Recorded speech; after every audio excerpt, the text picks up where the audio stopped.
Play ball. Welcome back to the show, ladies and gentlemen. It is the opening day special. Well, I guess really it's the official opening day. You know, we had some games last night, some good games. The first walk-off home run of 2022 happened on the opening night by a guy whose last name is Beer. Can't get much more epic than that. As we currently speak and watch the show, you may periodically see me do this. The Phillies game is on my TV. Bill has it on his phone next. Locked into a good one. It's a little bit better of a game than we were hoping, a little bit better of a game than it started, but we'll get into that a little bit later. But we are talking strictly baseball today. We are going to start with the AL West, which is why we got the three-time MVP, million-time All-Star, and potentially future Hall of Famer Mike Trout as the background. Go to the AL Central, AL East, and then NL will go the same way, West, Central, East. So to get right into it, speaking of the Angels, Shohei Ohtani, running the show over there, reigning AL MVP, and then Mike Trout, obviously on the same squad. Let's start with the Angels. What's the expectation for them? All right. So, I mean, obviously they have high expectations for themselves as a team. They signed Noah Syndergaard, Thor, in the offseason, which is a good acquisition at the top of their rotation to be like a really good 1-2 punch with Shohei Ohtani. Rendon, I expect to have a bounce back year. Now he's got a little more protection with Trout being healthy and with Ohtani in the lineup and being a viable home run hitter. And Rendon being healthy as well, correct.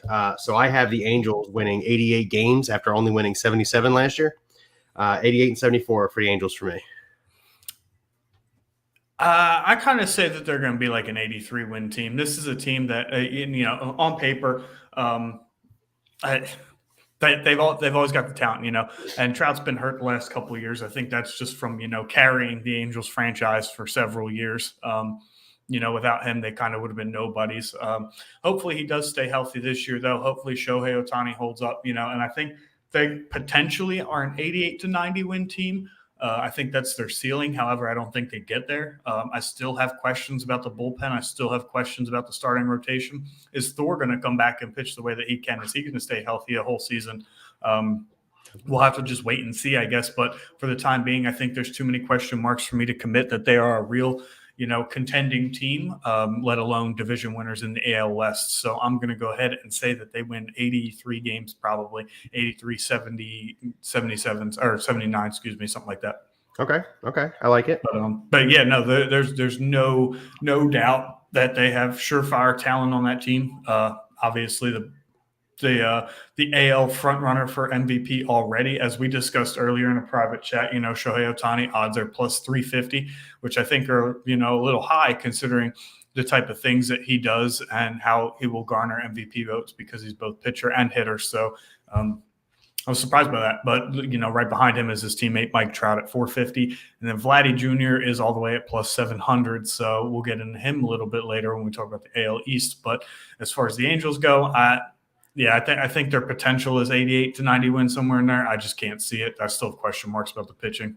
I think they get there. I don't think they hang with, I guess, the next team we could talk about, the Astros. I don't think they're going to be able to hang and keep up with or catch the Astros in the division race. But I think they get to 88 wins. I got 88. I put them at 88 wins as a high, much like you're saying they have the potential to do it. I got 88 wins as a high end of what I think they could succeed doing. Yeah. I actually don't have any teams winning 90 games in this division. I only have the one winning 90 games. I think this is going to be a lot closer of a division than people think. Yeah, Houston's good. Oakland finds a way to always be competitive. Texas had the huge offseason signing Corey Seager, as well as other pieces. Seattle has completely revamped their lineup. We'll get into them in a little bit. And obviously the Angels as well. So I don't see a team running away with this division. I think there's too many hands in the pot. I think it's a very competitive division made by the offseason. Now, naturally, I think Texas will finish last again. However, I think they've significantly bolstered their team in the offseason. I don't think there'll be some 65-win, cakewalk. I think they could potentially win, somewhere in the mid-70s and maybe, cause some havoc down the stretch.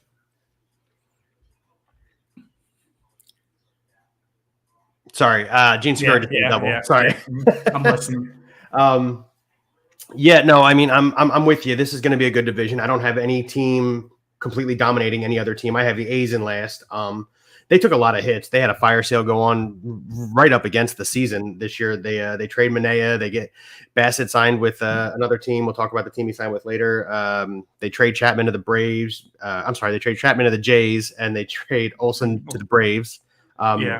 It was essentially a fire sale in Oakland, and I realize that they're competing with the Phillies right here, right now. But that's more coaching than anything, in my opinion. We can get into that later. Everybody, every year the A's, no talent, blah, blah, blah. They breed pitching. They're good at it. I don't know how they do it, but they're good at it. And I'm not saying they won't be competitive. I have them in last place by like one win or one loss, rather. The division's very close. I don't have any team running away with it specifically. I've got the A's at 76 and 86. I think that's right about where the bottom of that division is going to be. So I think it'll be mid 80s for the winner, mid to low 70s for the bottom. I still, like I said, I still think it's Texas. I could see Oakland being right ahead of them. I could see Oakland being right behind them. I'm hesitant because Oakland has a little bit more of a track record as a successful franchise. So I think they're in one of those years that's going to be like, okay, let's take a reset. A couple years ago, we made the playoffs. Last year, we came real close. Let's do a reset. Get some of our farm system, because their farm system's not bad either. And let's get them up, get them some time, and then in a year or two, we'll really compete. And I think that's the season they're in. That's why I've got them at 76 wins. And I know he got roughed up today a little bit, but Frankie Montez and Jesus Luzardo are going to make a good 1-2 punch. Give it a year or two. They're both very young arms. They both don't have a lot of major league experience, but give it some time. Correct. Just good enough to get them traded somewhere when it's time to pay them. Bryson Stott double down the line. Segura's going to score. 8-5 Phillies. Yeah, other way too. Yeah, it was nice. Good to see. Yeah. For those of you who don't know, Bryson Stott was the Phillies' best prospect coming into training camp this year. We can get into Stott later. All right, sorry. Stay on the course. They're on. I want to talk about them anyway. Hey, I was the one that wanted to do a later show. Well, I got other stuff. Sorry. Let's move on to the Astros real quick. Married to that technical genius who's helped set up half this show. That is correct. Astros obviously have been the cream of the crop in this division for several years now. Verlander comes back. McCullers, once he comes back, if he's healthy, that's a great 1-2 punch in Houston. They did lose Greinke in the offseason. They still have Bregman and Altuve, obviously. They're probably – I've got them winning 90 games, but again, that's at the high end of what I think they'll do. I probably likely have them winning 88. Yeah, I think losing Correa, I think losing, Greinke, I think that stuff hurts. I think those are two very big losses, despite the fact that Greinke is older than Father Time. No, he's 38. But I think those two losses are too significant for them to win 90 games. I still think they can win the division based on the other names that you said. If Verlander returns to form, they could. I think I'd say 90 wins, but until I see it, I'm not really going to believe it, seeing that Verlander has also aged quite some bit and he hasn't pitched in some time. So I'm going to say they probably win the division at 87 games. I think that's right about where they are. But then, I think really, I just think that Seattle has made the most improvement. And there are two specific guys on the roster that you and I know one of them you love, and the other one, is going to make his major league debut this year as well. So why don't I let you get into Jarred Kelenic? Jarred Kelenic, outfielder for the Seattle Mariners, had kind of a rough start to his career last year when they brought him up halfway through the season. He slashed to start the spring. He was hitting 198. He finished the spring at 328, which means he got really hot there at the end of it.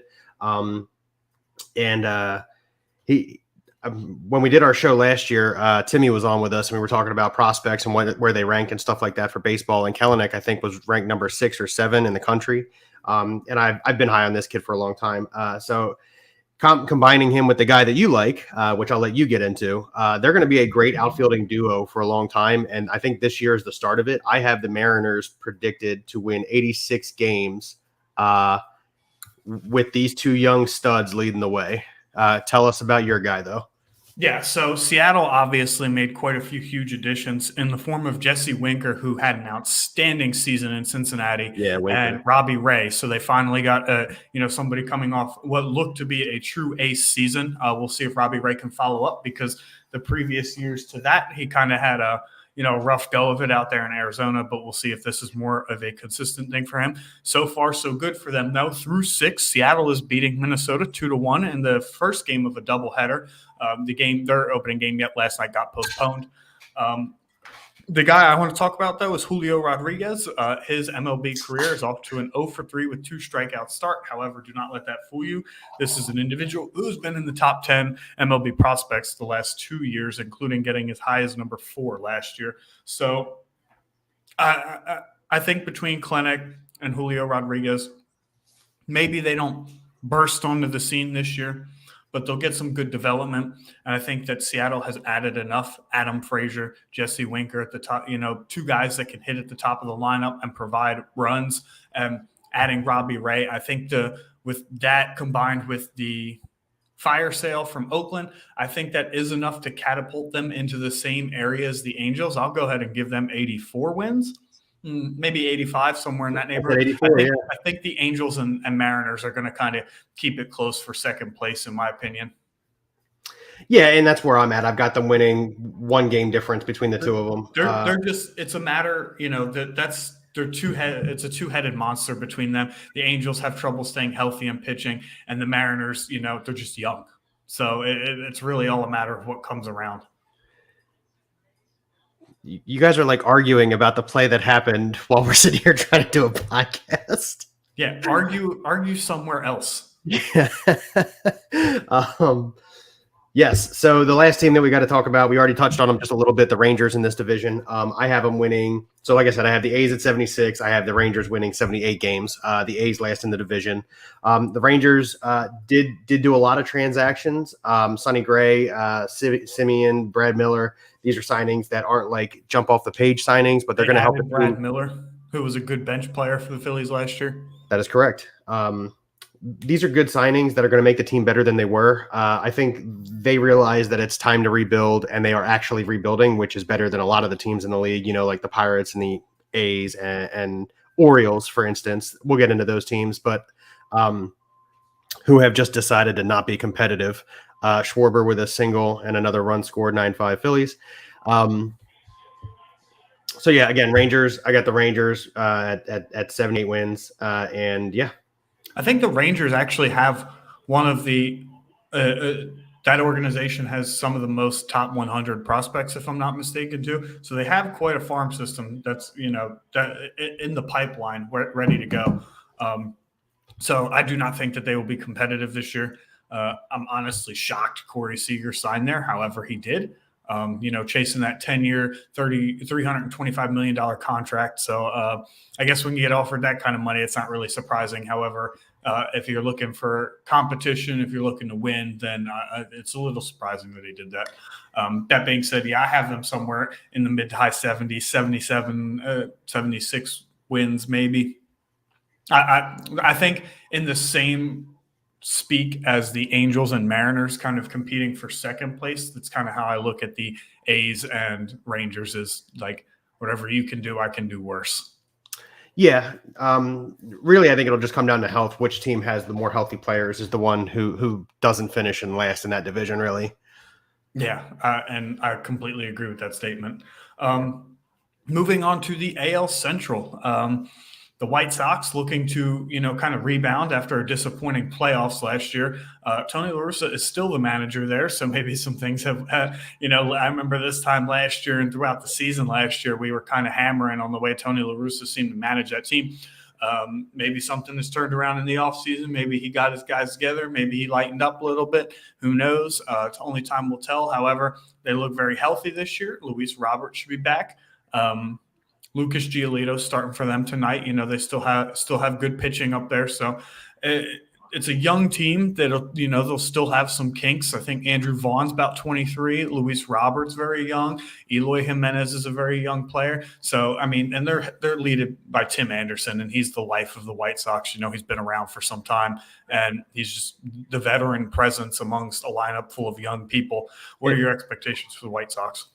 Yeah, I mean, in addition to those players that you already mentioned, they added Josh Harrison, which is a solid addition in the middle infield for that team. You've got Joe Kelly, who they added. They added AJ Pollock, and then they add Lance Lynn as well.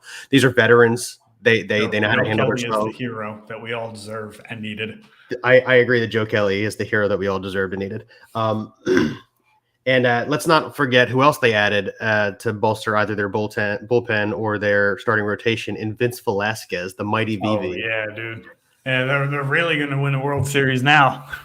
Yes, but anyway, so I actually have them doing one less win than they got last year. I've got them at 92 wins this season. But like you said, they already had a strong core going into the season. They added a lot of veteran presences that I think are going to help boost morale and everything in the clubhouse. In addition to that, guys like Joe Kelly and Lance Lynn are going to be able to navigate Tony La Russa better than the young players can. And the younger guys can like feed off of that and develop stronger mental, I guess, blockades for Tony La Russa's managing by watching these veterans. And as such, again, they're the number one in the division for me, still obviously, but they get one less win because I think the division's stronger this year than it was last year as a whole. So 92 wins for the White Sox. Yeah, they also added AJ Pollock too. I forgot about that. Yeah, from the Dodgers, and he's the starting right fielder. Him and Luis Robert today went a combined 5 for 9, so that's pretty good. And obviously, we forgot to mention Jose Abreu, the MVP 2 years ago in the shortened season. Always an RBI guy, and he's never really talked about because for years the White Sox were pretty bad. That being said, looking at the game today, and I know one game is not indicative of a season. 6 shutout innings for Detroit, and then they scored, or 5 shutout innings. They scored 1 in the 6th, 2 in the 8th, and 2 in the 9th, including a walk-off against Liam Hendricks, who was, I think he was the Reliever of the Year award last year. So that's got to be a little bit concerning. Starting off the season like that, however, one game does not a season make. Lucas Giolito had a good outing, but he was capped at 61 pitches, so he only went 4 innings. We'll get into, we'll get into it. I read your mind. We'll get into it. So that being said, not off to a great start. However, the Tigers are not to be slept on. Not that I think that they're going to make any kind of real noise, but let's just go ahead and lead into that right now. The Tigers, led by Austin Meadows, who they just acquired from Tampa Bay Rays. Javier Baez is over there now. And Miguel Cabrera is still there, who had a 2 RBI single to help, close the gap in the 8th inning. And the big man of the hour, the number 3 prospect in all of Major League Baseball, Spencer Torkelson. Yep.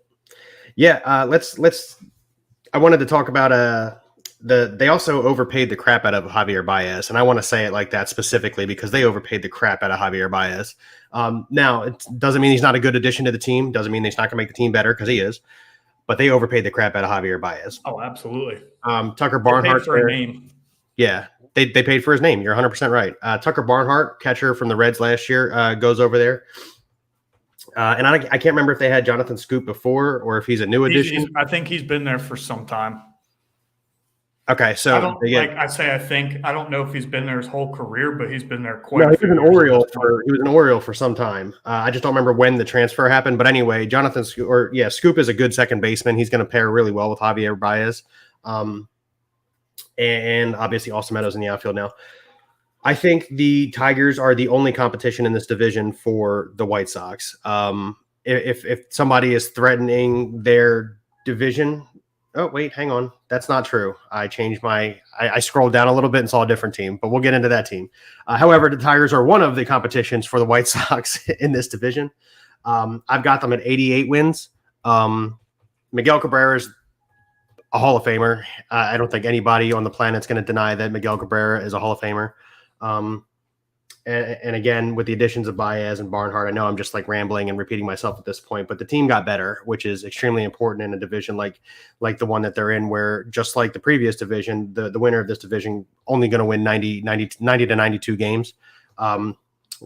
Tigers right now for me are a potential wild card. I believe that this will be the widest gap division in baseball.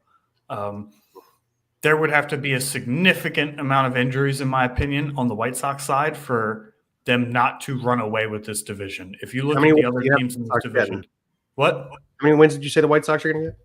I'd say in the mid 90s. I think that they will go a step forward from what they did last year, just because they're a year older, and assuming all of their players stay healthy for most of the year and everybody takes the appropriate step forward. I'd say about 95 wins, 96 wins.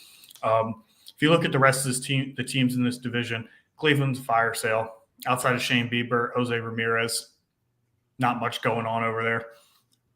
Minnesota, yeah, they acquired Carlos Correa. However, after talking so highly of them on our opening day special last year and then dropping a whopping, 72 wins for the season, I'm going to take a step back. I think they're my second place team, but by a significant margin. I think some pieces have to fall in line for them, and I think some guys really need to have a rebound season for them to even remotely catch the White Sox. And then Kansas City we'll get into a little bit later because there's an individual that we need to highlight there. Another prospect making his major league debut this year as well. The number one prospect in baseball, surprisingly. I'll get into that later. However, speaking on Detroit, good win for them. They did add some pieces, and I could see them finishing, above the basement in the division for the first time in a while. I could see them finishing third. That's where I have them, probably right at 79 wins. I don't think they quite crack 500, but I think they're a much better team than they have been in recent years. They're just a little all over the place. To me, the overpaying of Javier Baez doesn't make a lot of sense. Very big swing or big miss guy, and in that type of ballpark, it's not conducive, And like I said, their best hitter eventually down the line will be Spencer Torkelson, who used to mash in college at Arizona State. So I have very high hopes for Torkelson. However, again, that big ballpark eats up a lot of fly balls. And if you ask Nick Castellanos, that's why he wanted to get out of there, because he led the league in doubles 2 or 3 years in a row because that ballpark is just massive in the gaps. So I don't think they built enough around their pitching with Casey Mize. I can't see them really cracking over 500, but I got third place in the division. I've got them third place in the division, but I've got them being competitive third place in the division, not getting swept out of there. I don't have this division competitive at all. If you think about everything, the Twins would really have to turn their lineup around. And again, one game is not a season make, but opening day is not very promising with their whole 3-team hits, 12 men left on base, but they're just not looking good. That's true. Look, I have the Twins winning 88 games. My notes here are very specific. They were bad. They made efforts to not be bad. They added Paddock, Kenta Maeda, Sonny Gray, Gary Sanchez, and Carlos Correa. I said they're probably not going to compete for the division. However, they are a potential wild card team. Those are my notes for what I drew underneath of their record when I put it down. I'm not disagreeing that they aren't as good as the White Sox, because they're not. But I thought the division would be more competitive than it was last year, specifically because of the Tigers and Twins, and I think it holds up to that. I think the lineup in Minnesota is not the issue. Byron Buxton being followed up by Carlos Correa. Jorge Polanco has always been a solid bat. They added Gio Urshela as well as Gary Sanchez, who is a huge question mark. Maybe being out of New York will help him substantially. However, he has had his ups and downs for sure. Consistency issues and pitching are a huge question mark for me with the Minnesota Twins. I think they have enough lineup to get 2 outs. Sorry, I was showing you. I think they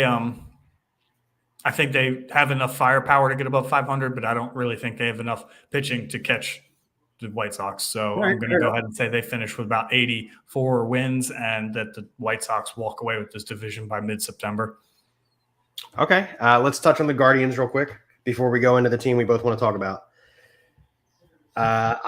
My notes here for the Guardians, I expect similar results.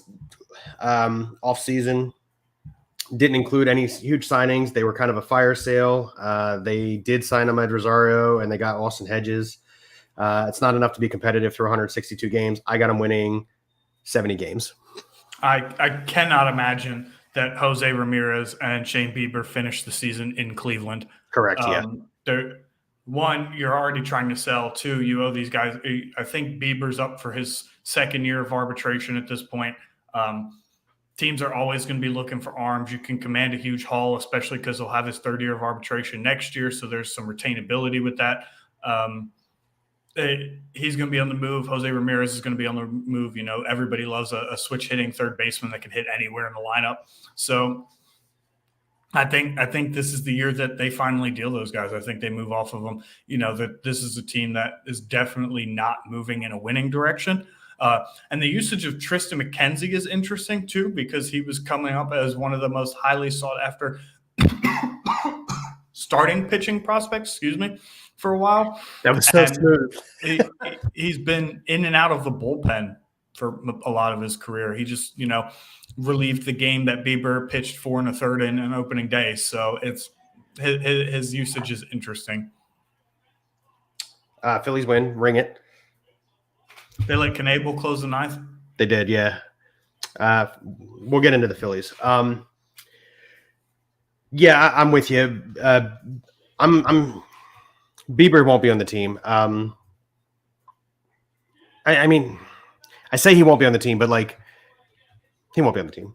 Yeah, I can't see it. I think he has more of a chance of getting dealt than Jose Ramirez. So do I, yeah. Especially if he bounces back from his injuries. Yeah, and I'm with you on that. Moving on to the Royals. Obviously, they pick up Zach Greinke. Bobby Whitt Jr. Bobby Whitt Jr. makes the opening day roster. Number 1 baseball prospect, makes the opening day roster. I haven't seen what he's done yet. He had a go-ahead double last night in the 8th inning. He had a big hit. Yeah. I think him batting behind Whit Merrifield will help Merrifield out too. Merrifield's been one of the most underappreciated baseball players for the last few years. Dude does everything. He plays all the outfield positions, plays all the infield positions as well. Guy that can run, guy that has hit for over 300. I think, this lineup has some potential. The top 6 or 7 have some potential. I think consistency, again, with them is going to be an issue. Salvador Perez has had some fantastic seasons the last couple of years. Andrew Benintendi needs to refine his stroke as well. Carlos Santana is a walk machine, but he's not too much of he's a walkman, but he's not too much of a hitman. And again, like a prospect we will mention later, Bobby Whitt Jr. playing a little bit out of position. He's starting at third base for the Royals. So with not Raul Mondesi, but what is his first name? Let me look that up real quick. Alberto Mondesi, Raul's son, playing shortstop. A little bit of an interesting decision, but that not my decision to make. Yeah, we had that conversation about another guy that we'll talk about again later, as you pointed out. With the Royals, very big letters I got written on here. Give them another year before they're competitive, and I stand by that. So I've got them winning 80 games, just under 500. The Greinke edition is going to be huge. Bobby Whitt Jr., give him a year, then he'll be as good as advertised, but you got to give him a year. You can't just assume he's going to storm onto the scene and be great immediately. And then clutch hit last night. He did have a great clutch double in the 8th inning. I'm aware. I said it at the top. But I think they're about a year away from being competitive again, and as such, I got them at 80 wins. I got them at 79. I think the only team that they finish ahead of is Cleveland. Okay. Yeah, I think they're a little bit better than Cleveland, but Cleveland by far is the worst division in this team. Actually, I'm not even going to say they're a little bit better than Cleveland. I think that they're terrible. Worst team in the division. I think Cleveland's awful. Yeah. But that being said, is it AL East time? It is AL East time. One of the best divisions in baseball, if not the best division in baseball. Yeah, I'd say the best. Yes. Who do you want to start with here? Who do you want to start with? Especially, they lead off with the Boston-New York rivalry. So, yeah, why don't we let's touch on them real quick then. Let's go with let's start with the Yankees. Catching the opening day win, big win for them. went in extra innings, and naturally that runner on second base, had a lot to do with how this game was decided. I hate that rule. We've both expressed our opinion on that, and we think it's stupid. Anyway, moving on from that, Garrett Cole, little rough start to his season. He gave up 3 runs pretty early on. Seemed to settle in after that. They're just the Yankees. They're always going to be competitive. They're always going to win games. I got them at 91 wins this year. Good for 3rd in the division. Okay, so I have my notes, which I'm always going to right now. They've added Josh Donaldson and Joey Gallo in the offseason, making the lineup very boom or bust. If they boom, good. However, they're going to strike out a lot. I expect this team to set the record on strikeouts in a single season, probably 3/4 of the way through the year. And I'm not exaggerating when I say that. Every single player on this team, except for maybe Aaron Judge, is a strikeout machine in addition to a I've got big pop kind of bat. I think Rizzo's probably the least to strike out, which is saying, or maybe even Aaron Hicks. I think that's a big. I forgot about Hicks. You're right. I'm sorry. Yeah, because he was hurt most of last year. I forgot about him too for a little bit, but yeah, I think. Yeah, I mean, Donaldson has struck out a lot in his career. Judge has struck out. Stanton and Gallo are huge strikeout candidates. So I think maybe LeMahieu is probably the only real contact hitter in the lineup. And you have them at 91 wins. I've got them at 92 wins, and I've got them at 3rd in the division as well. This division is going to be good. Division's going to be good. I think both AL wildcard. All 4 teams. All 4 teams I have above 90 wins. Really? Really. And then I've got the Orioles with 10. Yeah, somebody got to balance that out. But no, that's where I've got them. And like I said, if they boom, good things are going to happen in the Bronx. Like good for the Yankees and their fans and everything like that. But I expect the strikeout record for a single team to be broken 3/4 of the way through the season. So here's my question before we go into the individual teams. How do you have this division in order? I've got 4 games separating the entire division, and I've got the Jays, the Sox, and the Yankees and Rays tied.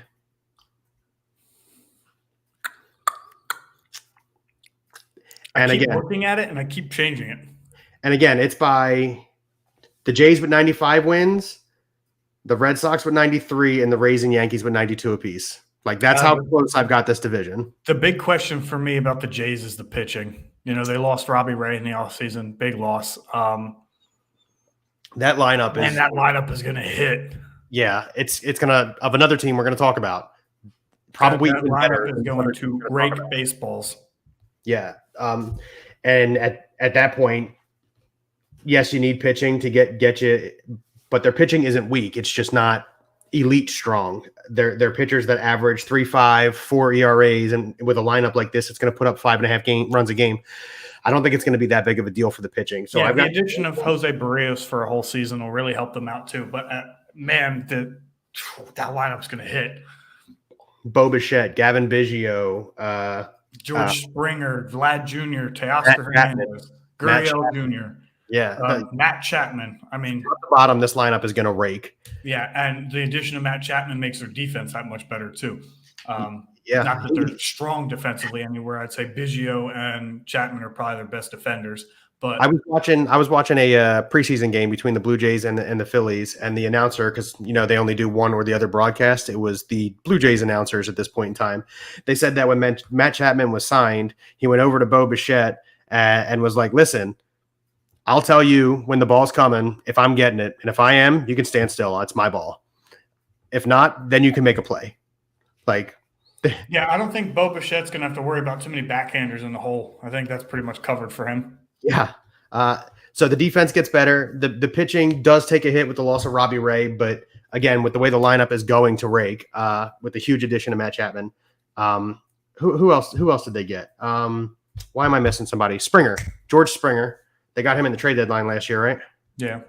No, he signed in the beginning in the offseason last year. Either way, Springer's still a good addition for that team. The whole lineup is going to rake. they're my front runners to win the division. But again, I've got the whole division within 3 games. I agree, but my division order is a little different. I have the Jays, the Rays, the Yankees, and then the Sox. I think the Sox have one huge question mark, and that belongs to Chris Sale. But we'll get to that when we talk about them. Yeah, so the second place team I have, the Tampa Bay Rays. Somehow they win games. They're like the A's. Word for word. Somehow the Rays keep doing it. Yeah, I don't get it. They'll have a bunch of nobodies. Their pitching staff, they're like the Oakland A's, but on steroids. And I don't mean that literally because they can't hit for crap. But the way they breed pitching, the way that Joe Madden manages his bullpen, a little bit suspect at times, but in the long run, it helps him out. It helps him win games. And even dealing Austin Meadows, I still feel like I have a lot of faith in this team to win games. And they'll be very close to the Yankees and Sox, but I got them slightly ahead of the Yankees with 92 wins. And I got the Yankees at 91. I got the Sox at 89. And the Orioles at 11. That's how we balance out the division, right? Yeah. Yeah, I mean, you got to have one really bad team. No, I mean, I think the Orioles win like 60 games. And I think that's part of the issue with the Orioles is they can't really ever get a good rebuild going because they just get pounded on by the other 4 teams. Or for a while it was 3, but now it's back. Now it's up there at 4. Well, so my Orioles, let's just get the Orioles out of the way real quick, is you've got them winning like 60. I've got them winning 50, worse than they were last year. That's right, 50 games. I think Rutschman, we got to see Rutschman at some point this year. If we don't, they're doing him a disservice and they should trade him. Yeah. Yeah. Adley Rutschman's the number 2 my notes are very simple. My notes are very simple for the Orioles. No. Just no. Yeah, I mean, outside of John Means, the Orioles are –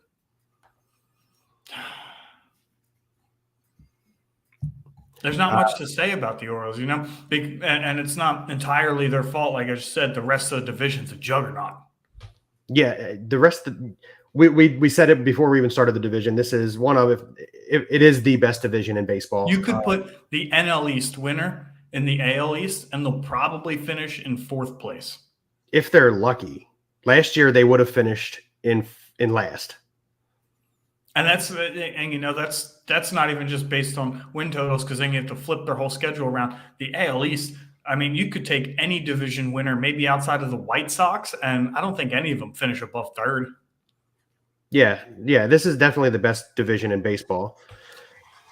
Who are we on? We on the Red Sox now? Well, yeah, Dad, the salary is the lowest for the Orioles, coming in at exactly $30 million for the entire team this season. Meanwhile, Max Scherzer, who we'll talk about, signed a $43.3 million contract. We'll go into that once we get to the Mets conversation. But yes, we know that the Orioles only have a $30 million cap hit this year. Terrible, really, just terrible mismanagement of an organization. I thought the new CBA was going to make a minimum on roster allowance, meaning like they had to spend X amount of money to even be allowed to play games and not have to forfeit them. And it looks like they didn't. And the Orioles are like, okay, no problem. Yeah, I knew as soon as I found out that they came to an agreement, you got to know that stuff that they obviously would have disagreed on, it was nowhere to be found in the CBA. They kind of just put a Band-Aid on it and moved on, which is good for the sport. You can't be missing games like that. However, it's also bad for the sport when you have stuff like this going on, where your ownership, your higher ups in the team and the organization clearly understand that, hey, these other 4 teams are just way better than us. We're not even going to try. Yeah. Not even going to make an effort. We'll continue to get beat down. We'll let our fan base, disappear, which is a shame. They have a great ballpark too. Yeah. Oh, it's one of the nicest I've ever been to. I've been to Camden Yards. It's very nice. Did you ever walk down, was it Utah Street? Nope. The home run where they have the home run placards in right field? Nope. Never walked down it. Parked, went right in the stadium. Damn. You missed out. Yeah, I'll have to get around to it eventually. Obviously, you with your 21st tomorrow. Yeah, I'll be seeing my 21st different stadium tomorrow. I'll be at the Braves game. We'll get into that division. Stop talking about them, God. So let's move on to the Red Sox. We talked about the Rays. We talked about the Jays. We talked about the Yankees. Let's talk about the Red Sox. Question mark and why I have them in fourth place, Chris Sale. Fair enough. I mean, they did add Trevor Story. They added James Paxton to big signing. A much former All-Star. Story was a bit of a surprise addition for me. I did not see that coming. However, he did move over to second base because they do have Xander Bogaerts at short. Which is my other note. Bogaerts. Devers, their third baseman, hit 38 home runs last year, almost a 300 average. He's coming on really strong. He's a doubles machine too. Finds the gap pretty well. Yeah. The Red Sox are going to be competitive. Like I said, I got this division 3 games separating the division. And I think it's going to hold up to that. And I'm excited to watch it. Speaking of like great pitch games and talking about the Rays, I mean, they did win 2-1 earlier. Yeah, they did. You're right. You're going to see a lot of that from the Rays. They don't really have that much talent on the bat. Obviously, losing Nelson Cruz, who they acquired last year at the trade deadline, as well as Austin Meadows. Lineup's a little thin, but they still do have Randy Arozarena, who had that incredible postseason 2 years ago. So back to the Rays. They're going to win a lot of games like that. Now back to the Red Sox. This is another team that can hit the baseball. JD Martinez has been one of the best hitters in baseball for quite some time now. Rafael Devers, as you just touched on, homers, doubles machine, almost hit 300. Trevor Story is going to be absolutely booming in that lineup. Xander Bogaerts can hit. They got hitters everywhere, especially at the top of the lineup. So it's a matter of pitching. Nathan Eovaldi came out strong today. He looked pretty good. He had a rough inning, gave up a 2-run homer to Rizzo, I think it was. Yeah, Anthony Rizzo in the bottom of the first. It was Rizzo. That he pitched pretty well. For a guy that throws 98 miles an hour, he throws a lot of strikes with all his pitches. So an effective piece at the top of the rotation. However, where is the 2-punch? Does Chris Sale come back and be Chris Sale? I think that's the huge difference right now and the biggest question for the Red Sox because they got Nick Pivetta going tomorrow. And then on Sunday night, they have scheduled. Should be Paxton, shouldn't it? They have Tanner Houck. He's pitched well the last couple of years. He started a little rough as a reliever in Washington, but he's pitched pretty well the last couple of years. Not for Sale good, but yeah, I mean the huge question mark is Sale. Where's he at? And if he comes back to form, if he ever regains his velocity, regains that nastiness, then I give the Red Sox a shot. But I think they're my fourth place team right now. They'll hit the ball to make up for it. But yeah. I think the pitching would be good enough in any other division, not this one. Fair enough. Want to move on to NL West? Yeah, let's go NL West. Talk about the Dodgers. I mean, come on, man. They're clearly the best team in the NL. Yeah. Oh, yeah. It's not even a comparison. They go out, they sign Freddie Freeman in the offseason. I know he's 32, but he's been playing at a high level, 308 career hitter. Yeah, he's just a good hitter, and Father Time will get his, but not anytime soon. Correct. Yeah. So we don't really need to. They retain Trey Turner. They did retain Trey Turner. Obviously, Scherzer goes away, but they re-signed Kershaw on a one year deal. That's a little insulting. What is? A 1-year deal for a guy like Clayton Kershaw has pitched 15 years in L.A.? He's pitched 15 years in L.A. So I understand. Not even a, hey, thank you, multi-year contract? Doesn't have to be a lot of money. They might give that to him. And next, you got to understand, they got a lot of money tied up. Didn't they sign Bellinger to a huge contract right after he hit all them home runs? Yeah, and he ain't done diddly squat since. He is still in the lineup, though, so I mean, it's worth saying something. And again, he's an athlete. He's a baller. I just don't know what happened to him. He's got like Rick Ankiel disease. Maybe they should make him a pitcher, a reliever. Yeah, that'd be solid. Yeah, go reverse Rick Ankiel there. But I mean, for what it's worth, they're going to win 105 games, and if they don't win more than 105 games, I'll be surprised.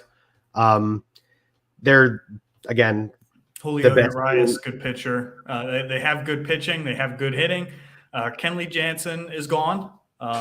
He did sign a 1-year deal with the Braves. We'll get into that. But yeah, they're a juggernaut. They're good. They're going to be good. They can hit. They can run. Mookie Betts is still there. Trey Turner's there. Cody Bellinger might have a rebound. The Orioles, by the way. I don't think he meant LA. But yeah, There's what's there to say? Good team. Yeah, that's there. Yeah, that's all there is to say. Second place in that division. Who do you have? Does it matter? Let me see. Who do I have? It's between two teams. Of course, it's between two teams. Yeah, San Diego. Okay, I'm going against you on this one. You have San Fran? I do have San Fran. Obviously, they were the surprise team last year, winning 107 games, beating the Dodgers out for the division. Then, obviously, the Dodgers turn around and take them out of the playoffs. They'll take a small step back. What? Last laugh. That's right. They'll take a small step back, but they're still going to win 98 games, and they're going to make the playoffs. And, yeah, that's where I've got Giants. I don't know how much I buy that last year wasn't a Cinderella season. You mean you think it was a Cinderella season? Yeah, I don't know. I think it was a Cinderella season a little bit. I think they take a gigantic step back. I think they win in the low 90s. I don't think that they're talentless, but at the same time, I think Gabe Kapler kind of spun a miracle and everything fell in their favor. And then they just kind of ran out of gas in the playoffs. I can't see them winning over 100 games this year again. I don't have them at 100. I got them at 98. Yeah, I think I got them in the low 90s. 91, 92 sounds about right.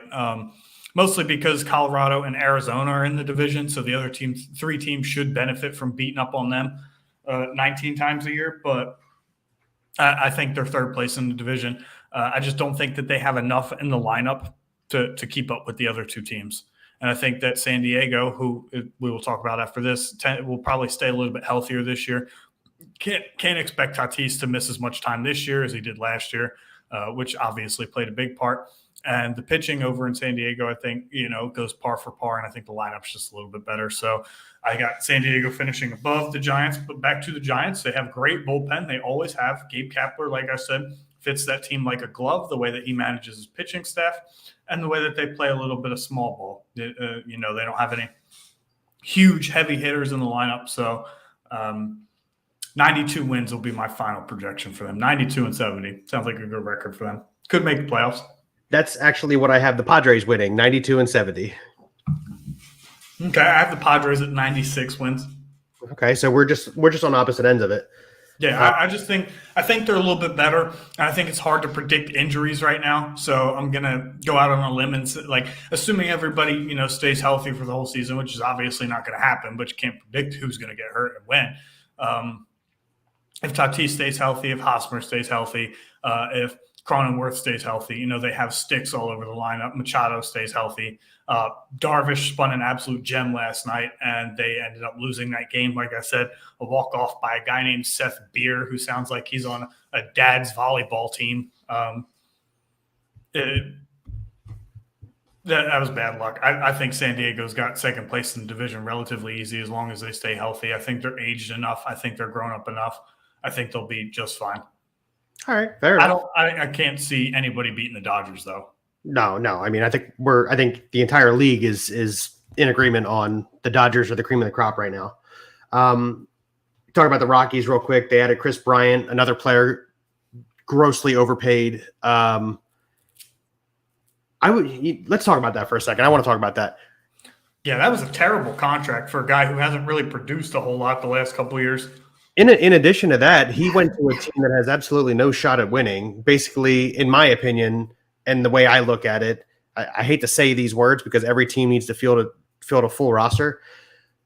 Somewhat of a sellout situation. Like you had a big name, teams were after you, and you chose to go for one that had zero shot at winning just for the money. I think the fact that Colorado made an offer at all is interesting. You had a guy in Trevor Story who you let walk in the offseason. You didn't even trade him. And obviously you had no intentions of bringing him back. So you got nothing in return for that except for a compensation pick. Then you bring on a guy like Chris Bryant 2 years after you traded Nolan Arenado. So what's the game plan here? You're just trying to keep one big name at a time? Butts in seats? Yeah, there's no real rebuild if you keep doing that. I don't know if Bryant has any opt-outs in his contract, but I think at some point he's going to end up getting traded. There's no other way to think about this. That's a big contract to try and trade. They're gonna have to eat the money. Maybe in a couple of years, $26.7 million a season isn't going to look too bad. But at the same time, I'm surprised they shelled out the money for him and let Trevor Story walk. To me, that's a parallel move. I think they probably could have gotten Story for a little bit cheaper. I think Bryant's versatility probably cost them an extra couple $1 million. Yeah, probably. Yeah, Bryant plays left field. He plays center field. He plays third. He plays second. Story got less than Bryant did, didn't he? Yeah. Yes, he did. Yeah. So there you go. And the look, I have the Rockies winning 69 games and the Diamondbacks winning 62 games. So yeah, I got them like at 67 and 65 wins each. There's really nothing to say about Arizona. Congrats on your walk-off win last night. It's baseball. Anything happens. It's a long season. No team goes 0-162. That's quite impossible. In all honesty, it's never going to happen. But at the same time, let's be a little bit realistic about ourselves. They're not a better team than San Diego. They're not a better team than San Francisco. They're debatably a better team than Colorado. So, and I really don't even know if it's that debatable, but okay. Yeah, that's going to be a battle for which team's fighting for that first overall pick. I think the addition of Chris Bryant keeps the Rockies out of that running barely, but I think Arizona and Colorado are two very terrible teams. And Colorado just made a very poor management decision, even attempting to sign Chris Bryant. It's a little bit embarrassing in all honesty. And I know we sit here and say teams should be competitive. Teams need to go out and get people. But at the same time, let's be a little bit realistic. What did this move do for you? It did nothing. Besides sell tickets. You probably have a third base prospect somewhere that could have come up and played, and you could have known whether or not he was going to be something. And instead, you signed Chris Bryant to the $26.5 million you gave him a season. Yeah, what did Chris Bryant think he was going to get out of it? It's not like he's coming off a World Series win. No, yeah, he should have just stayed in San Francisco. There's no part of this that he thinks he's going to be taking home a World Series. Like, there's no way the upper management went to Chris Bryant and was like, "You should really sign here. We're going to build around." We're going to win a World Series in 2 years. Okay. Yeah, sure. Exactly. There's nothing to gain for Chris Bryant. There's nothing to gain for the Rockies. It was just a stupid deal. I bet you Chris Bryant has a terrible year. He's going to hit 260 with probably 30 home runs because Colorado's a launching pad, and then probably 75 RBIs because nobody's ever going to be on base. Almost like 35 and 86 for MV3 last year. Yeah, that's. We let's keep move on to the Phillies references. We're obviously itching to talk about the NL East.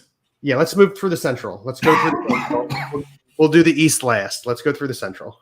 This is going to be a competitive division. It is going to be a competitive division. I'm glad we're on the same page there. Yeah, I think it'll be the second most competitive division. I don't think it'll be, as daunting as the AL East will, but I think between the Cardinals, the Brewers, I'm spacing. Cincinnati's still got a good squad. I think those three teams can, put up a fight.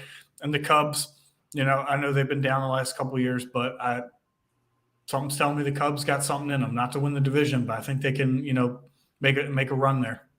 Yeah, so let's start with the Cubs, I suppose. Last year they finished 71-91. They made some really good offseason acquisitions.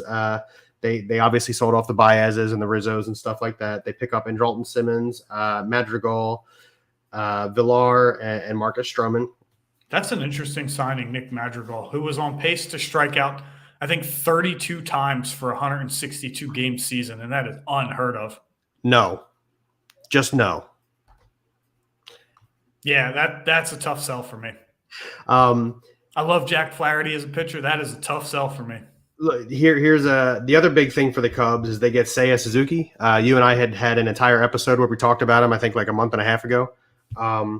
It's a big name. He's gonna be productive. Give him a year in the MLB, and he's gonna show that he's gonna be good.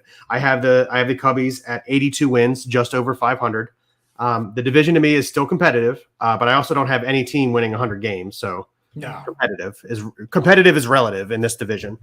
So I have the Cubs at 82 and 80 after those offseason acquisitions, after they sold off all those bigger contracts and all those older guys that they won the World Series with. Yeah, I think the big acquisitions are obviously Suzuki coming from Japan, who said in his signing interview he modeled his game to be like Mike Trout. That goes to show you just the kind of influence that he has, across the world. Yeah, am I not seeing comments? Who the hell's who is Jessica? Hi, Jessica. Sorry, continue. Yeah. Did somebody named Jessica comment? Can we get a Jessica to the front, please? Jessica to the principal's office. Yeah. Anyway, yeah, back to the Cubs. Yeah, they made quite a few acquisitions, and I love the Madrigal one. I've loved Nick Madrigal. I've talked about him since he was a prospect with the White Sox. That's right, you have, yeah. Yeah, good hitter, good ball player, very old school, very much going to put the ball in play. I think with those 32 strikeouts, he was right on pace for the same amount of walks. So this guy's got a good eye. He's going to swing at strikes. He knows what pitch he's looking for. And he's only going to continue to develop. Now, I don't ever see him hitting more than 15 home runs, but people have been wrong about that statement before. So I look forward to him rebounding from his injury last year and seeing how he could do in the other side of Chicago. That being said, I have very serious questions about the pitching staff in Chicago, particularly in the bullpen. I'm going to say 81 games. I think they're dead at 500. Okay, so we're like right there, 1A right there with them.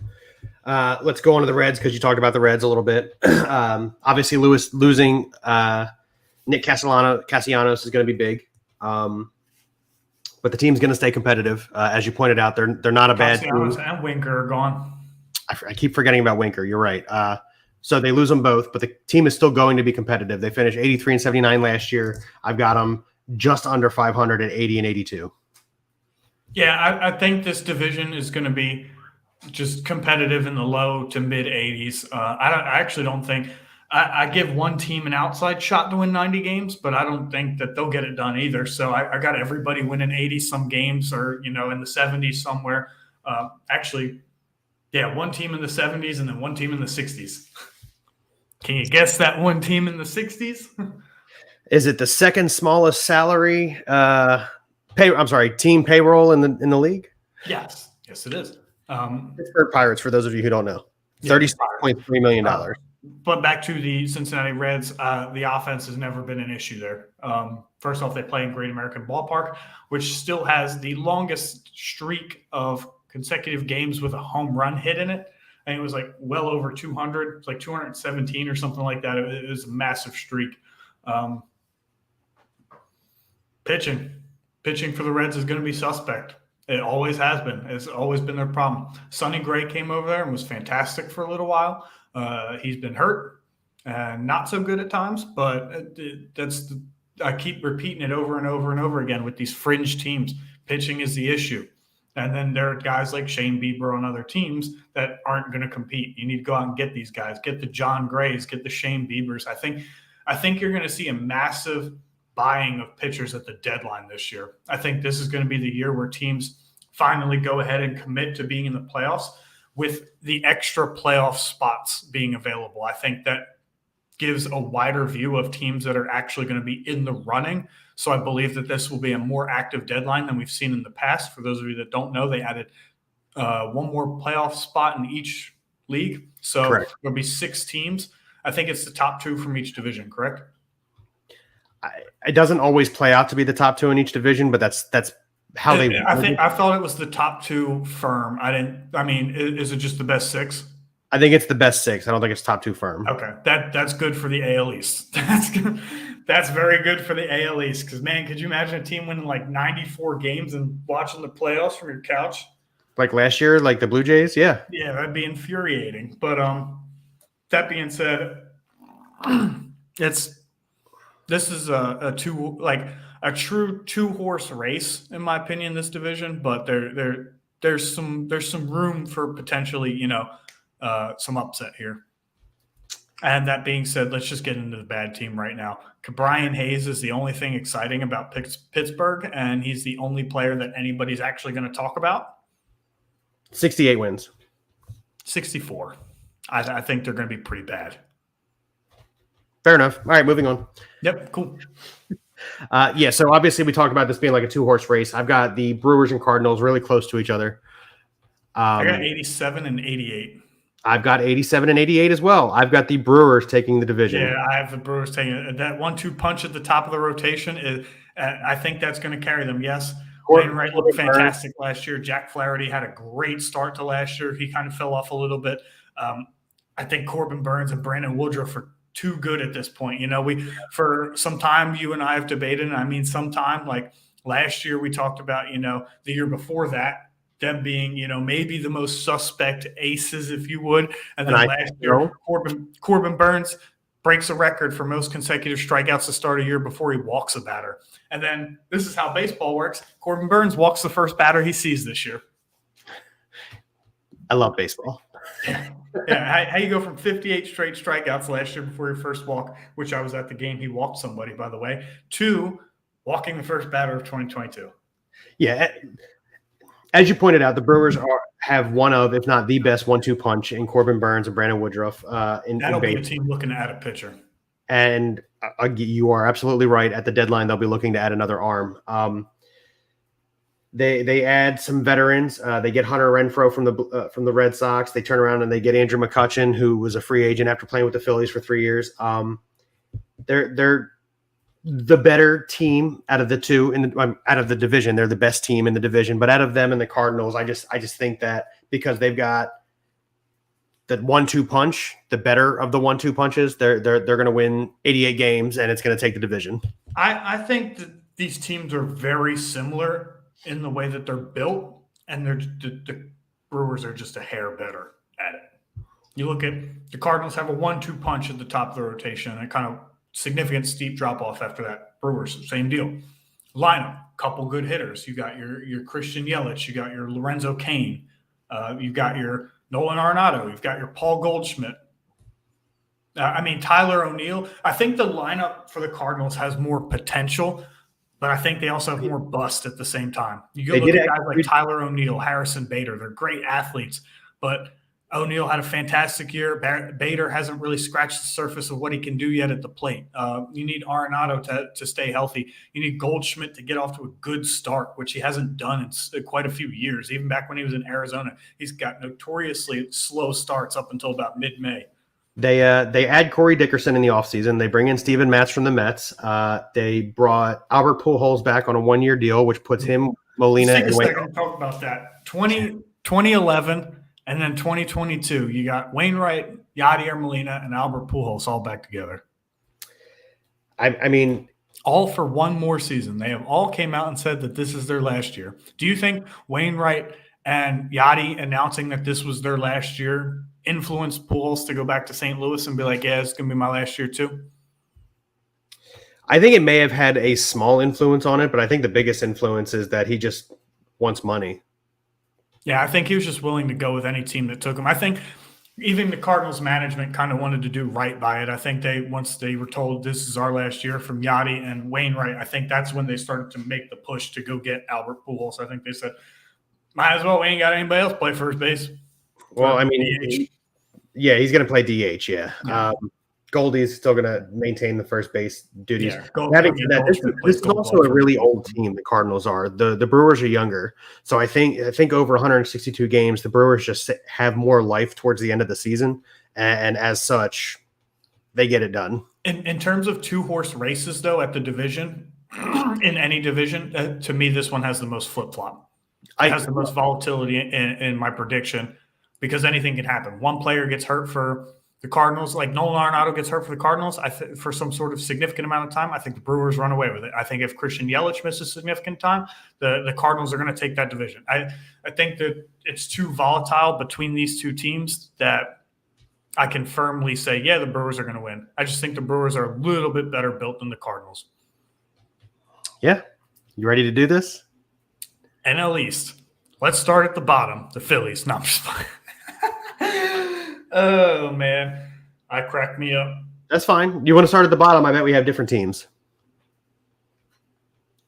There's no way that you didn't pick the Nationals to finish last place. Oh, I did. I thought you were going to pick the Marlins. Okay, no, I have the Nationals. Okay. No, the Nationals are terrible. Outside of Juan Soto, they're one of the worst teams I've ever seen. Yeah, the gap that they created, and listen, I know that they were a bad team last year, winning only 65 games. The gap that they inevitably created by getting rid of trading Trey Turner and trading Max Scherzer, it's just going to be too big of a gap for them to try and fill in one offseason. Those are two really good players. And the Josh Bell signing fell flat on its face.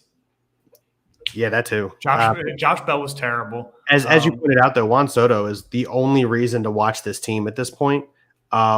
You can argue Strasburg, but he's fallen off the face of the earth the last couple of years. He hasn't been effective. He's going to stay hurt. That's kind of I think he's another pitcher on the block too. He's with the John Gray, the Shane Bieber. Strasburg's up there, especially if he's healthy and pitches efficiently. I think he's gone.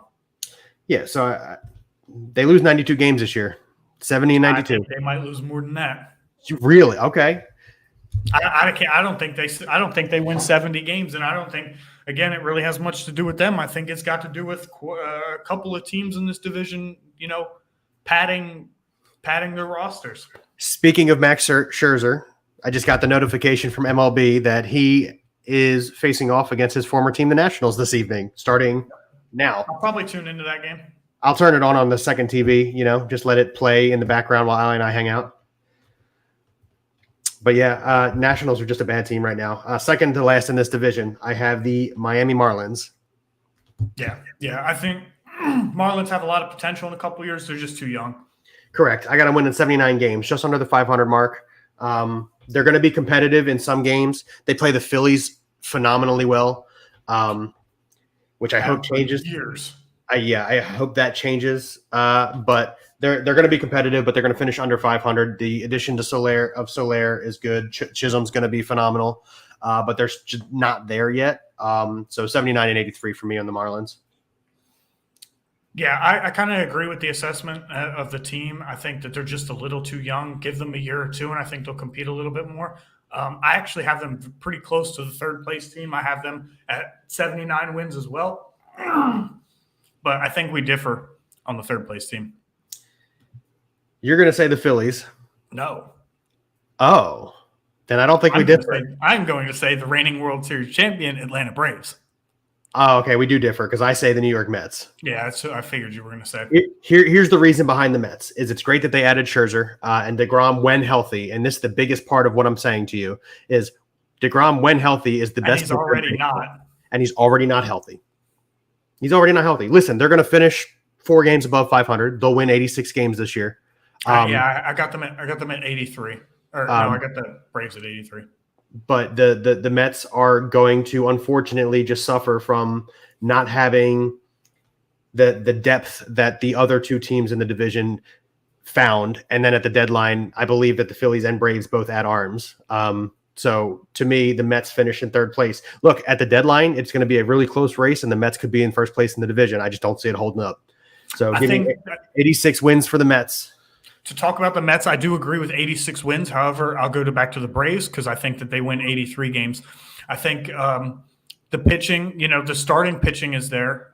They did add Kenley Jansen. However, I don't see the lineup producing in the same manner that it did last year. I think Acuna is going to get off to a bit of a slow start. Coming back from the injury, yeah. I can't imagine Austin Riley absolutely rakes like he did in the postseason. That he was on some kind of unbelievable run. And the heart and soul of the team for the last 10 years is gone. Those are some big shoes to fill, not only statistic-wise, but a leadership perspective in the clubhouse. Look, the reality of it is he was the face of the franchise for 10 years.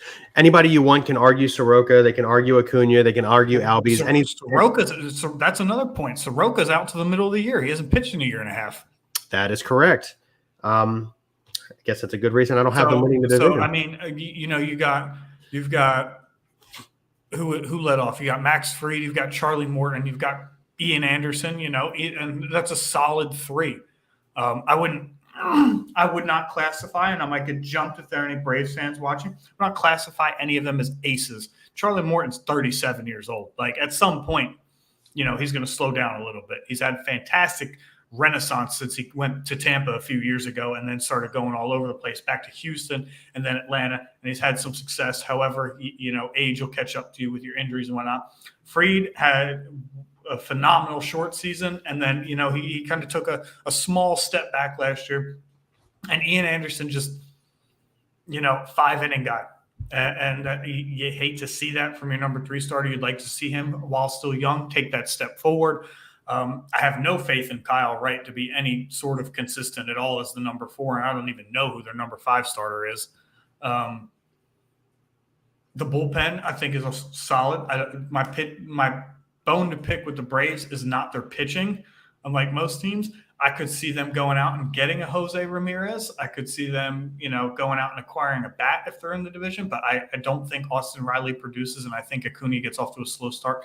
And they'll have a hard time filling the shoes of Freddie Freeman. Yeah, they got Matt Olson, who's a Gold Glove caliber first baseman and hits pretty well, but he also strikes out a lot too. So I think he's going to have to do a bulk of the carrying until Acuna rounds out in a form for a little bit. All right, fair enough. So who do you have in second place then? I've got the Mets. And that is solely based on the fact that not a single person in the rotation can stay healthy ever. Correct. DeGrom's already out. Michael Conforto was horrendous last year at the plate. Brandon Nimmo, I mean, he was up and down. Francisco Lindor was super bad to start the regular season last year. There's too many question marks with consistency and health. It's not the lack of talent. If these guys all played to their potential, the Mets would win this division if they all stayed healthy. But the truth of the matter is, unlike most other teams that I've stated, I can go out and assume that some significant pieces on the Mets are going to get hurt because they just have. Like DeGrom is already out 6 weeks. All right, so let's just do the now, team. Before we get into the number one, because I want to preface this Homer shit that we're about to get into. We're gonna listen before. This is a 3-horse race. Let's make no mistake about it. This is a 3-horse race. I've got 4 games separating the 3 teams. Yeah, I agree. I think the Phillies win 88 games. I got the Braves at 88, the Phillies at 89, and the Mets at 86. I got 88, 86, 83. Okay, so I've got a little bit of a better win percentage. Look, everything that we just discussed with the Braves and Mets, 100% true. The Mets are notorious for getting injured regardless of new players that come in and go out. The Braves have a huge face of the franchise to replace, and as you pointed out, Acuna is going to probably get off to a slow start, and Albies and Olsen won't be able to carry the team by themselves, not to mention Mike Soroka. However, it can't go without noting what the Phillies did in the offseason, and I'm not even talking about Schwarber and Castellanos. I'm talking about the back end of their bullpen. Oh, the bullpen is Jury huge piece. Brad Hand and Corey Knebel today came out and shut down an inning where the Phillies were getting lit up. Did Hand pitch? Because I know Familia did. Hand got out of the 7th. Okay. Yeah, so Familia started the 7th, or didn't start the 7th. Correction, we need to talk about Joe Girardi for a second, but we'll get into that. Aaron Nola pitches 6 solid innings today. They should have pulled him. After 65 pitches, I agree. I understand what Girardi was trying to do. Your guy is coming off a very rough season last year, and he has ace-level potential, and we've seen him pitch at that level before. However, for 6 innings today, he did pitch at that level. There are much better pitchers than him that got pulled at around the same pitch count. It is opening day in a shortened spring. You gotta let him build up a little bit. Now, if this is mid-May, absolutely, you let him ride till the wheels fall off. But this is his first start. You let him go out 6 innings, 1 run, 65 pitches. His confidence is through the roof. He hasn't walked anybody. He's made 1 mistake all game. And then it was very obvious when he walked out in the 7th inning, like, hey, I'm a little gassed. All of his pitches were a little up. He's hanging his curveball, was in the zone. It was very obvious that was the point in which Girardi, there was a clear line there. In addition, I understand what he's trying to do, but it's a terrible decision. In addition to everything that you just said, the Phillies had a long at bat in the bottom of the 6th. Yeah. It was a long layover between the time Nola finished the 6th inning. It was almost 45 minutes the time he walked out to the hill in the 7th inning. There should have been no opportunity for him to walk out to the hill. You should have made the decision right then and there. Juris Familia should have come in the game, and we should have moved on. The third point to that is the 3 names you just mentioned. You got 3 more innings. We just signed 3 big pen arms. Everybody wants to see what they want to do. It should have been Familla's 7th, Hand's 8th, Knebel's 9th. Doesn't matter what the score was. Having said that, I did watch the inning where Sir Anthony Dominguez pitched, and he looked really, really good. So now you throw a 4th name into the hat. And then Alvarado's not a terrible pitcher either. He's a little wild sometimes, but I think having Brad Hand back there as another lefty who's, solidified name will help him out substantially. Correct. So, again, the Phillies, I'm not even talking about the huge bats they added to an already pretty good lineup. You add the 3 late inning relievers, who are going to be significantly better than the relievers we had last year. I mentioned this last week. We had 36 blown saves games. So 8th inning or later, when the Phillies are leading, they lost 36 games last year. They finished with 82 wins, and the Braves won the division with 88. You're talking 6 wins out of those 36 would have decided the decision of the division. And it was absolutely absurd last year. So obviously Middleton went out before he even signed Schwarber, before he signed Dombrowski rather, Middleton allowing it to happen, obviously. And he gets bullpen help because that's what the Phillies were focused on needing. And then they go out and they add these 2 huge bats. Schwarber, who hit a leadoff home run to start the game today, fired up the Phillies fans. Amazing. Then you get Castellanos late in the game when the Phillies had just given up a 6-1 lead to make it 6-5. He hits a super important double down the line to make it a 7-5 game. These are huge additions to a lineup. Sorry. Great decision to try and go to third on that double too. With 1 out, that's the right to call. Oh no, I like that call too. I like that call all day long too. And so you're talking a lineup that had already had the best hitting catcher in baseball in JT Realmuto, the reigning MVP in Bryce Harper, and a guy who was on pace to hit 40 home runs had he not gotten hurt middle of the season, Rhys Hoskins. You add Kyle Schwarber's 32 home runs and Nick Castellanos' 35 home runs. Looks a little healthier too. And Didi Gregorius looks healthy. Not to mention, we said this last week, Gene Segura, a career 298 or 290 hitter or whatever he is. And then you've got the number 1 prospect in your system. It's Bryson Stott on the field and Alec Boehm, who can take reps as well. They have the lineup and the back end of the bullpen to be the best team in this division. And if they aren't, it will be disappointing for the team as a whole. Again, it's a 3-horse race. It'll be close, but looking at the rosters as a whole, the Phillies are the better team. Yeah, no. As we've stated last week, this lineup's going to hit.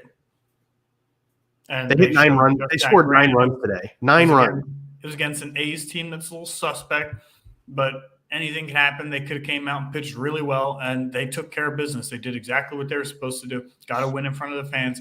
Should have been a much larger win. I blame more of that on Girardi than I do Aaron Nola. Nola should have never been put in that situation to begin with.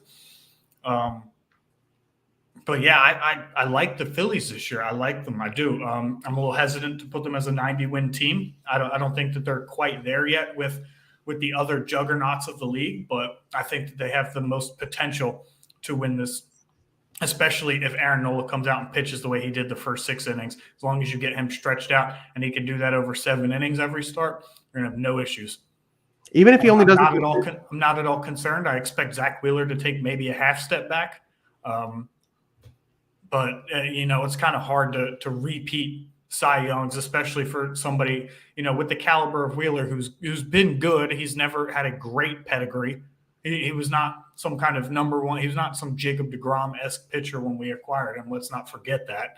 But I expect him to be in the low 3 ERAs as well. So I actually have a discussion about that. So Wheeler's ERA kind of got inflated at the end of the season because they couldn't throw a reliever out there to relieve him that they were sure was going to win the game. So he was left in games late where he got hit around a little bit. Now we have a better bullpen. So if he's done in the 7th inning, if he's done in the 6th inning, I think Girardi will be quicker to pull him, and then his ERA stays down. He's got probably more wins coming to him this season, and then the bullpen handles the business the way a bullpen is supposed to handle business. Yeah, but my point is I'm not expecting him to be as effective in the first 7 as he was last year. I mean, his metrics for the first 7 last year were just off the charts. Like That's true. Probably went not stride for stride with DeGrom, but they were probably very close, a lot closer than most people would admit. So I just don't expect that. That's not the type of pitcher he ever was in New York. That's not the type of prospect he ever was. However, if he does it again, great, but I'm not expecting historic seasons every year from guys. That's an unrealistic expectation. That's true. So we're in agreement, though. The Phillies likely win this division, and it's behind the heavy-hitting bats of this. You're talking the record last year. We had them tied. I had them tied with the Nats for 3rd with 86 wins. That's true. But still, we had them at 86 wins. So we're not increasing the win total by much. We're just saying that they handle their business a little bit better. Yeah, I think this is just a more complete team. And they didn't try and go out and, build the bullpen from within too much. They didn't try and go out and get guys that have potential, like, as much as he does Jose Alvarado. They didn't try and go out and get guys like that. They went out and got all-stars. They went out and got guys that have shut games down for years. They're veteran relievers. I mean, I think they've pitched 34 years between the three of them or something like that. And they have like a combined they have like a combined 400 saves amongst them. Yeah, I mean, there's experience in the back end. So I'm not at all concerned with the back end of the bullpen for once since 2010. It's been a long time. It's been a long time. I'm not saying they're going to Madsen Lidge this bad boy and go 82-0 when leading after 7 innings, but yeah, but if you so again, like I said, last year 36 games where they were leading after the 7th inning, the end of the 7th inning, and they lost. You cut that in half, and they're a 100-win team. Yeah, that's all you got to do. They had an atrociously amount of blown saves. It was terrible. But with the re-addition of Sir Anthony Dominguez and the three arms that we have mentioned, I think they're a very formidable bullpen now. I think the back end of the rotation, I think if everybody hits their potential on this team, and assuming health for everybody, this is close to a 100-win team. Yeah, and I'm with you. I've got two different sets of. So I did the NL East twice. I did it while I was like really quick doing the rest of the division. Then I sat down and really thought about it again. In the first one I have, like I said, the Phillies at 89 wins winning the division. And then second one, I've got them at 98 wins. And this is a completely healthy team. Nola bouncing back, everybody hitting their stride. Yeah. Outside of that little bit of a obvious, predictably meltdown that Nola had in the top of the 7th, this team looked great. Castellanos came up late after striking out three times, I think. He struck out 3 times, yeah. Struck out 3 times and has probably one of the most clutch hits that turned the momentum back in the favor of Philadelphia. So this is a little bit more of a veteran group. Castellanos has been around the block for some time. Schwarber's been in the league for some time. They sacrificed a little bit on defense. However, if you can, have 5 guys that hit 35 home runs, then who cares? And, I mean, we potentially have 5 guys that are going to hit full 35 home runs. Now, it would be nice if Nola was a 3 ERA guy, and I expect him to be in the low 3s again. But I expect him and Wheeler to be a lot closer this year. I kind of expect where Wheeler takes the half step back, Nola takes the half step forward. Yeah, I think Nola doesn't find 2017 Nola, but he finds a version of himself that is good. I think 2018 Nola is probably a good comparison for where Zach Wheeler is going to be. So, like, if Zach Wheeler last year was 2017 Nola, he's going to take a half step back and go into the low 3s. That's my personal opinion, but I just don't. I think it's hard to expect. Hard to expect him to produce at exactly. Yeah. We actually ran through this about a half an hour faster than we thought we would. Yeah, no kidding. So World Series prediction. Way too early World Series prediction. Who's playing? Marlins, jackass. Sorry. Yeah. Dodgers, Jays.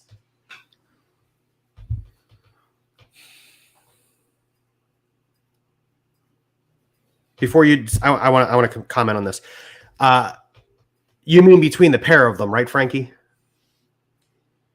Yeah. Oh, man. If they give us 15 wins each, Jesus, we better win 120 games. If Gibson and Eflin, and let's throw Suarez in there, can give us 25 wins amongst the 3 of them, we're in a really good position. If they can find a way to squeeze 30, even better. I think they win. My prediction for the 3 of them at the end of the year is they have 32 total wins.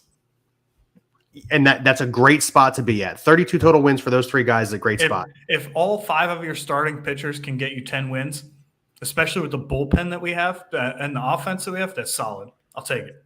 Yeah, 100%. But I don't like the Phillies Jays comment. No, we're not even going to bring it up. Continuity is missing from the Phillies. We're just speaking, on a prediction here, but there is some sort of human aspect to this game. A lot of guys who haven't played deep into the postseason before. So, yeah, again, I'm standing strong with Dodgers Jays. The Jays lineup is better than the Phillies lineup, in my opinion. They're close, but I think the Jays lineup is better. And I mean, we already talked about how the Dodgers are the Dodgers right now. Unless they get another Cinderella story like the Braves last year, the Dodgers are going to take the NL pennant. Bring up that last comment by Frankie. I actually disagree with that almost entirely. I think Gibson's probably the only one that can get us 10 wins proven. Eflin has had all kinds of health issues in his career, and Ranger Suarez has started, 16 games? So, I mean, if we're talking question marks, I think Gibson's probably the only firm, and I think that's why he's the number 3, and the other two are the question marks. Yeah, Frank, let's keep in mind, Frank Gibson, when we got him last year, was pitching 213 for the Rangers in Texas. I know that's a bigger ballpark. That's why his ERA kind of got inflated a little bit here in Philadelphia. You're right, Eflin can't stay healthy. But we're concerned about Suarez, and Ryan and I have discussed this on previous shows. He's only pitched 16 games. How deep into a 162 game season is Ranger Suarez going to be able to go out there and give you 6 or 7 innings? He's not. It's not really a question mark in that the expectation. And I think, he's done well in his starts so far. However, when you've only had as many career starts as what you're going to have half of in a season, it's a little like, okay, what can you give me in 30 starts for consecutively? Like, can you go out there every 5 days and give me 6 innings? And that's the point. Can you do it for 30 starts? And that's why it's a question mark. We just don't know yet. We're hoping, obviously. But yeah, I say 32 between the 3 of them. I think Gibson's probably the most solid, though. I agree, 32 between the 3 of them. Especially with this lineup. He could be a number 2 on some teams if he pitches to his ability. So the fact that he's a number 3 and he has the Phillies lineup backing him up should buy him a couple more wins. It's like, this is a bad comparison, but it's like Cole Hamels being the number 4 starter. Keep in mind that the year that Cole Hamels was the 4 starter, his ERA was like 3.8. I'm throwing it out there. I think it was like 3.6, 3.5. I don't think it was 3.8. I think he only had that one really bad year after the World Series, and he even admitted he slacked off in the offseason. All right, fair enough. But yeah, thanks everybody, Frankie, for commenting. We love the engagement. We love all the feedback. Everybody else who commented, thank you so much. If you haven't yet, make sure you check us out on bsingsports.com. We're obviously on Facebook, Twitter, and on YouTube. If you can get some viewing hours in on YouTube, we'd be super appreciative. If you want to email us questions and stuff, we answer Facebook, we answer Twitter. We also have our emails, which are on the screen. You just add .com to the bottom of them or back of them. And we look forward to seeing you guys next week. And yeah, let's go Phillies. Let's go baseball. I'm super happy it's opening day, baby. Undefeated, baby. Undefeated. Have a good night, everybody. Thanks for doing BS Sports, where we do a little BS and we talk a lot of sports.